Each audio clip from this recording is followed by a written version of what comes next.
नमस्कार, आदाब, सत श्री अकाल। मैं कुमैशुल हसन दानिश नवाज़ के साथ और आप देख रहे हैं S9 न्यूज़। आपको आज लग रहा होगा कि हम कहाँ आ गए हैं, किस शोरूम में खड़े हैं। आपको पीछे कपड़े दिखाई दे रहे होंगे और माहौल कुछ अलग सा दिखाई दे रहा होगा। तो मैं आपको एक बार पहले बता दूं कि जैसा कि आप लोग जानते हैं, हमारे मुरादाबाद वाले खूब बाखूबी जानते हैं कि एक मैसेज चलाया जा रहा है व्हाट्सएप पर, फेसबुक पर, जगह जगह, और लोग उसे बड़े धड़ल्ले से, बिना उसकी सच्चाई जाने, बिना उसके फैक्ट को चेक किए, उसे फॉरवर्ड कर रहे हैं और शेयर कर रहे हैं। जी हाँ, आप सही समझ रहे हैं, आप बिल्कुल सही समझ गए कि कश्मीर हाउस के नाम से एक मैसेज चलाया जा रहा है कि कश्मीर हाउस वालों ने नमाज से रिलेटेड किसी थाने में एक एप्लीकेशन दी है कि ये यहाँ के लाउड स्पीकर हटाए जाएँ, इस मस्जिद के लाउड स्पीकर हटाए जाएँ, इस अजान से हमें परेशानी होती है। तो मैं एक बात तो पहले आपको ये बता दूं कि मैं खुद कश्मीर हाउस के करीबन 20 साल रहकर गया हूं और मैं इन लोगों को बहुत अच्छे से जानता हूं। आप मुझसे बाखूबी वाकिफ़ ही हैं। साथ साथ मैं आपको एक बात और बता दूं कि जब तक हम किसी भी चीज़ को सुनते हैं, उसकी तफ्तीश नहीं करते, उसे हमें आगे फॉरवर्ड नहीं करना चाहिए। लेकिन कुछ लोग ऐसे हैं जो जज्बातों में बह जाते हैं और आगे बढ़ा देते हैं। सबसे पहले, बाकी आगे कुछ समझाने से पहले मैं आपकी बात करवा देता हूं कश्मीर हाउस के मालिक से और इनसे, इनकी मुज़बानी आपको सुनवा देता हूं कि क्या पूरा मामला है और इसमें इनका कुछ लेना देना है या नहीं है। तो पहले तो आप अपना नाम बताएं। मेरा नाम भाई साहब सुनील कत्याल है। जी सर, ये बताइए, मैसेज चलाया जा रहा है व्हाट्सएप पर, फेसबुक पर कि कश्मीर हाउस वालों ने इस तरीके की कोई हरकत करी है लाउड स्पीकर को लेकर, तो क्या वो कहाँ तक सच है बात? सर, वो बिल्कुल ही निहायत ही झूठी बात है। जहाँ पर कि वो घटना है, मैं वहाँ से 10 किलोमीटर दूर रहता हूँ। मुझे पता भी नहीं वहाँ पे क्या हुआ, क्या नहीं हुआ और क्या मामला है। वो वहाँ पर कोई संस्कार कत्याल नाम के आदमी रहते हैं, तो चूँकि मेरा उपनाम भी कत्याल है, उसका लाभ उठाते हुए किसी ने संस्कार कत्याल के साथ ये बात जोड़ दी कि वो कश्मीर हाउस का मालिक है, जबकि वो कश्मीर हाउस का मालिक क्या, नौकर भी नहीं है मेरी दुकान पर, वो कर्मचारी भी नहीं है। और उसको उसका मालिक दिखाकर जो इस खबर को जिस तरह प्रचारित किया गया कि कश्मीर हाउस के मालिक ने ऐसा कुछ कहा है, जबकि मेरी तो दुकान पर मुसलमान भी लोग कार्य करते हैं, हिंदू लोग भी कार्य करते हैं और 3 बार नमाज तो मेरी दुकान पर खुद पढ़ी जाती है। तो मैं मस्जिद की नमाज का कैसे विरोध कर सकता हूँ, आप ये सोचिए। देखिए, जहाँ तक पता चल रहा है कि पता चल पा रहा है कि यहाँ पर खुद मुसलमान लोग भी काम करते हैं, मुसलमान लड़कियाँ भी काम करती हैं, जो खुद यहाँ पर इनके शोरूम के अंदर ही नमाज अदा करती हैं। यही हमारे देश के खूबसूरती और भाईचारे की मिसाल है। और ये जो लोग हैं, इनको मैं फिर एक बार बता दूँ, पहले ही जानता हूँ, ये प्यार मोहब्बत से एके से रहने वाले लोग हैं। एक सवाल और उठता है, क्या कत्याल जो हैं, वो संस्कार कत्याल जो कहीं ना कहीं आपके रिलेटिव हुआ करते हैं क्या? नहीं, मेरा उनसे कोई संबंध नहीं है, ना कोई रिलेटिव है, ना कोई मेरा कोई जान पहचान गया। तो कत्याल अब पूरे शहर में मान लो 5000 कत्याल रहते हैं, 10,000 कत्याल रहते हैं, सब मेरे रिश्तेदार तो नहीं है ना।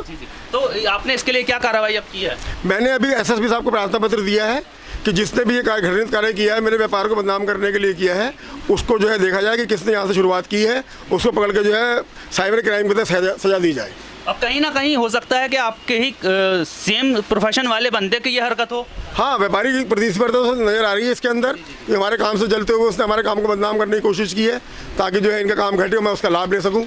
ये तो कहीं ना कहीं मुझे नजर आता है, इसके पीछे कोई ना कोई ऐसा आदमी जरूर है। तो प्रशासन ने आपको क्या आश्वासन दिया है? प्रशासन ने कहा कि हम उस आदमी को बिल्कुल ढूंढ के निकालेंगे जिसने भी ये काम किया है और उसको जो है साइबर क्राइम के तहत सजा देंगे। और ये काम उसने आज तुम्हारे साथ किया, कल को किसी और के साथ भी कर सकता है। ऐसा नहीं करना चाहिए, किसी के रोजी के साथ खेलना ये बहुत ही निहायत घटिया और गैर कानूनी काम है। ये किसी को भी शोभा नहीं देता, चाहे मैं हूँ या कोई भी हो। तो ये हमारे साथ थे कश्मीर हाउस के मालिक, हमारे साथ हमसे बात कर रहे थे और आपसे हम इनको रूबरू करवा रहे थे। ये साफ साफ कह रहे हैं कि कहीं ना कहीं यहाँ पर ये प्रतिष्ठान है, बहुत मशहूर प्रतिष्ठान है कश्मीर हाउस के नाम से, मुरादमा बहुत पुराना है, इन्होंने बहुत मेहनत करके इसका नाम कमाया है। शायद कोई इनका कॉम्पिटिटर इनको नीचा दिखाने के लिए या ये सारी हरकतें कर रहा होगा, या इनको कहीं ना कहीं चाहता होगा कि इनका बिजनेस में लॉस हो जाए। लेकिन मैं उन लोगों से भी ये कहना चाहूँगा कि अगर तुम्हें किसी के मुकाबला करना है तो मेहनत करो, उसके बराबर आने की कोशिश करो।